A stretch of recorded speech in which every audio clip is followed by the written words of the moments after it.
നമ്മളൊപ്പം novelist KP രാമനോട് ചേരുകയാണ്. ഏറെ വൈകാരിക ബന്ധമുണ്ടായിരുന്നു. അതെ അതെ. MTയുടെ കൂടെ തുഞ്ചൻപറമ്പിൽ 20 വർഷം തുഞ്ചൻ സ്മാരകത്തിൻ്റെ അഡ്മിനിസ്ട്രേറ്ററായി ജോലി ചെയ്ത് എൻ്റെ ജീവിതത്തിലെ വലിയൊരു സൗഭാഗ്യമായിരുന്നു എന്നുള്ളത്. എൻ്റെ ജീവിതത്തെ തന്നെ മാറ്റിമറിക്കുകയാണ് ചെയ്തിട്ടുള്ളത്.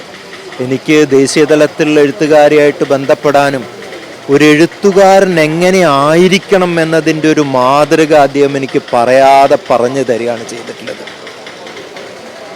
ആ ഒരു കാലം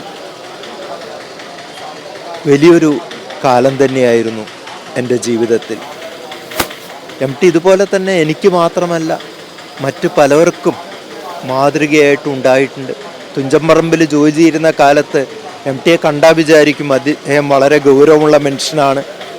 എന്നാൽ ആ 21 വർഷവും ഒരു ബോസിൻ്റെ പോലെ, മേധാവിയെപ്പോലെ എന്നോട് ഒരു കടുത്ത വാക്കോ ശാസനയോടുകൂടി ഇങ്ങനെ ചെയ്യണം എന്നൊരു കൽപ്പന പോലും അദ്ദേഹം ചെയ്തിട്ടില്ല. അദ്ദേഹം ഇങ്ങനെ ആകുന്നതല്ലേ നല്ലത് എന്നൊരു അഭിപ്രായം മുന്നോട്ട് വയ്ക്കുമ്പോൾ അദ്ദേഹത്തിൻ്റെ ആ നിശബ്ദമായിട്ടുള്ള ആ സാന്നിധ്യത്തിൻ്റെ ശക്തി കൊണ്ട് അദ്ദേഹം എന്താണ് ആഗ്രഹിക്കുന്നത് എന്ന് നമ്മൾ അറിയാതെ ചെയ്തു പോകും. അദ്ദേഹത്തിൻ്റെ മനസ്സിലുള്ള ആഗ്രഹം പൂർത്തീകരിക്കാൻ തുഞ്ചൻപറമ്പിലുള്ള ജീവനക്കാരും ട്രസ്റ്റ് മെമ്പേഴ്സുമെല്ലാം സമർപ്പിക്കുകയാണ് ചെയ്തിട്ടുള്ളത്. അതാണ് അദ്ദേഹത്തിൻ്റെ ഇന്ന് ഒരു മാനേജ്മെൻറ്റ് പണ്ഡിറ്റുകൾക്കും അറിയാൻ പറ്റാത്ത രീതിയിൽ മറ്റുള്ളവരെ സ്വാധീനിക്കാനും അവരെ പ്രവർത്തന നിരതരാക്കാനുമുള്ളൊരു വിസ്മയകരമായിട്ടുള്ളൊരു സിദ്ധി MTക്കുണ്ട് എന്ന് ഞാൻ പലപ്പോഴും പറയാറുണ്ട്.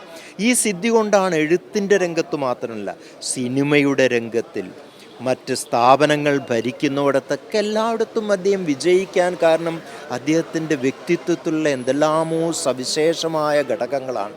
തുഞ്ചൻ സ്മാരകം MT വന്നോടുകൂടി ഒരു ലോകോത്തരമായിട്ടുള്ള സ്ഥാപനമായിട്ട് തന്നെ മാറിക്കഴിഞ്ഞു. കേരള സാഹിത്യ അക്കാദമിയുടെ പ്രസിഡൻ്റായിട്ട് MT വന്നോടുകൂടി കേരള സാഹിത്യ അക്കാദമി ഒരു സുവർണ ദശയിലേക്കാണ് കടന്നത്. സത്യം പറയുകയാണെങ്കിൽ കേന്ദ്ര സാഹിത്യ അക്കാദമിക്ക് ആ സുഹൃതം നഷ്ടപ്പെട്ടു. 5 വോട്ടിനധികം തോറ്റുപോയി. പക്ഷേ ആ തോൽവി വിജയത്തേക്കാൾ വലിയ വിജയമായിരുന്നു.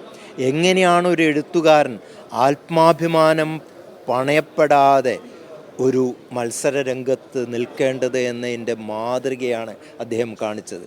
എഴുത്തുകാരോട് വേറെ നിലയ്ക്ക് അനാവശ്യമായിട്ടുള്ള സ്വാധീനം നടത്തി വോട്ട് നേടാനൊന്നും പോയിട്ടില്ല. അദ്ദേഹം ഒന്ന് ഇറങ്ങി തിരിച്ചു വെച്ചാൽ ജയിക്കുമായിരുന്നു. പക്ഷെ അദ്ദേഹത്തിനൊരു തത്വമുണ്ടായിരുന്നു.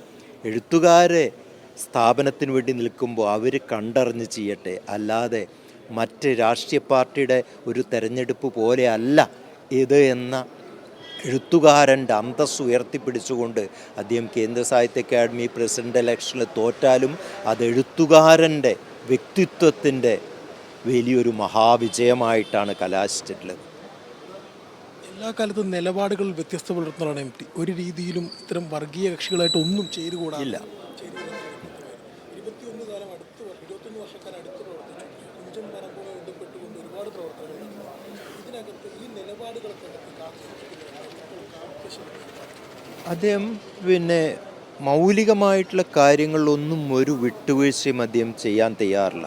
തുഞ്ചൻപറമ്പിൽ പല ശക്തികളും വന്ന് അതിനെ ദുരുപയോഗപ്പെടുത്താൻ ശ്രമിച്ചപ്പോൾ MT എന്നൊരു പ്രതിരോധ ശക്തി ഉള്ളതുകൊണ്ട് മാത്രമാണ് തുഞ്ചൻപറമ്പ് എല്ലാവർക്കുമുള്ളതാണ്, ഇവിടെ മറ്റൊരു വർഗീയ താല്പര്യങ്ങളും കടത്തുകയില്ല എന്ന് ശഠിച്ചു നിന്നു MT എന്നുള്ളതാണ്.